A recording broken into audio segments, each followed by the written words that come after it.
guys? It's your boy Ish back at it again, dropping by with another video. You guys can see from the camera angle here. Finally got my mic set up. Pretty excited. Hopefully the sound sounds much better on this thing. Um, if you guys could please hit me up in the comments and see if give me some feedback on my sound, I would appreciate it. All right. Before I start with the video, I wanna give a shout out to Mr. Ace Hardy for hitting me up in the comments, telling me to keep it up. I forgot to give you a shout out in my last video, man. Appreciate the support. Appreciate it, man. Take it easy. First thing on the list today, I wanted to give you guys some update about Sony today. They made an announcement about the next PlayStation, which will be officially called the PlayStation 5. It'll be out next year's during the holidays, so holidays 2020.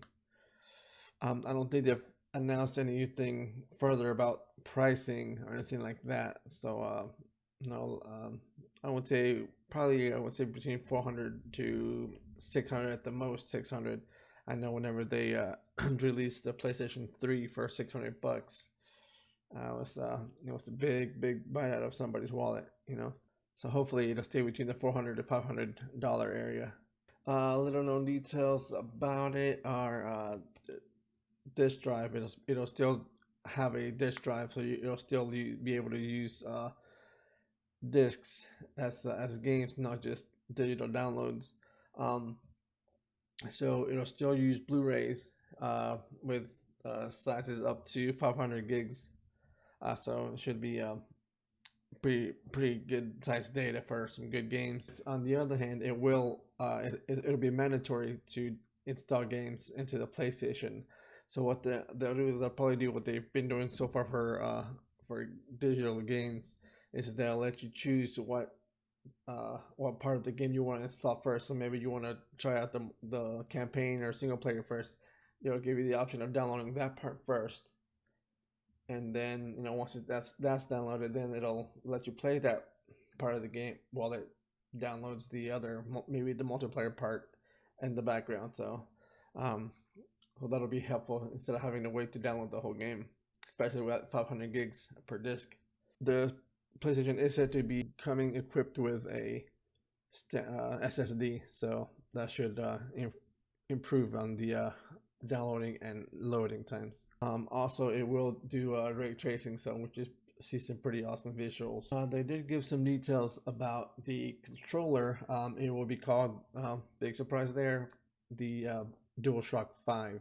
It'll have a USB-C connection, so that should give better data transfer, and also to improve recharging times, which the new PlayStation 5 controller is said to have a bigger battery, so it should hold a charge for a longer period of time. Another upgrade that they're gonna give us on the new controller is haptic feedback.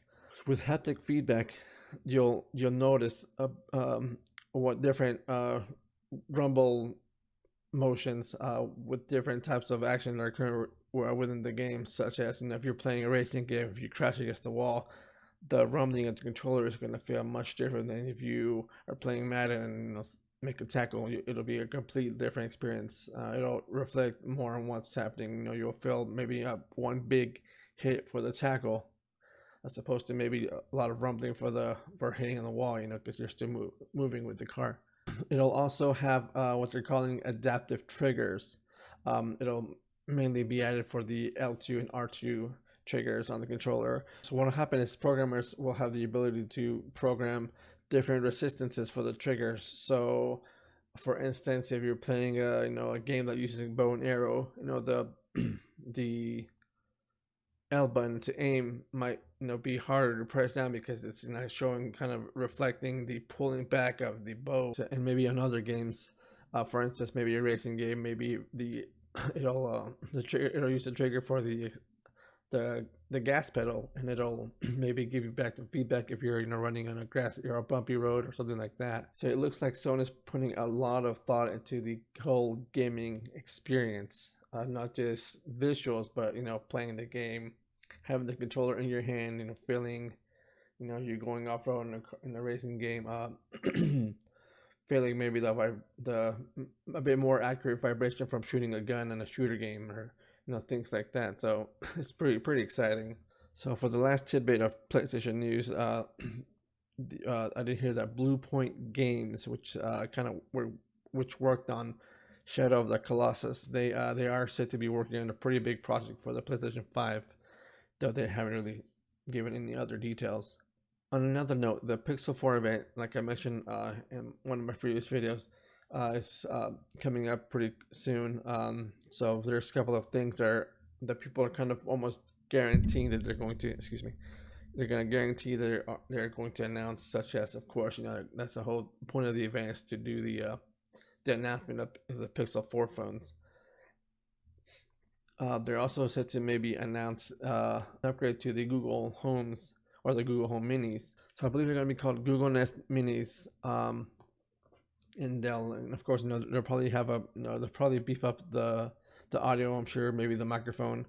But apart from some small improvements, they are set to be adding a 3.5mm jack, which they don't really. I guess people really don't know what that's going to be used for. Whether it be maybe an auxiliary port, or maybe I don't know what else you could use it for. They are also speculating that it might come with a wall mount, and they are planning it to go on sale for around $49. The word on the street is that they're also working on the new, I guess the next upgrade of the Google Mesh, the Google Wi-Fi, which will probably be called the Google Nest Wi-Fi. And what they're saying is that maybe the little pucks themselves might be little assistant speakers. So maybe instead it'll be like a two-in-one. It'll do your Wi-Fi, but it'll also work as an assistant. You can be like, hey Google, yada yada. So that's pretty cool. That would be a pretty big reason for anyone to go and buy that. It's like you're getting two products in one, and you're getting a nice way to control and manage your Wi-Fi, and then also you're getting some Google Assistant speakers. So that's pretty cool. And lastly, they are thinking they might announce maybe like the second version of the Pixelbook. I think they're gonna call it the Pixelbook Go. So it not just be some improved hardware on the inside. And then on the probably not gonna happen, but let's all be hopeful side, we're hoping that they'll announce the second version of the Pixel Buds, maybe the Pixel Buds 2. So we'll see. And also, which on the farther end of probably not gonna happen, but maybe they'll announce the Pixel Watch, which I think it's pretty much a no-go. That's just like a really wishful thinking there. Well, that about sums it up for me, guys. I appreciate you guys stopping by. I hope you guys enjoy the better quality of this new microphone that I got. I look forward to making some more videos in the future. Make sure you guys hit that subscribe button. Tickle that little bell for me. That way you guys can get notified whenever my new videos pop up. You guys take it easy. There's my cat wanting to say bye to you guys. Alright, you guys take it easy. I'll see you guys on the next one. Peace out. You guys make sure you hit that follow button.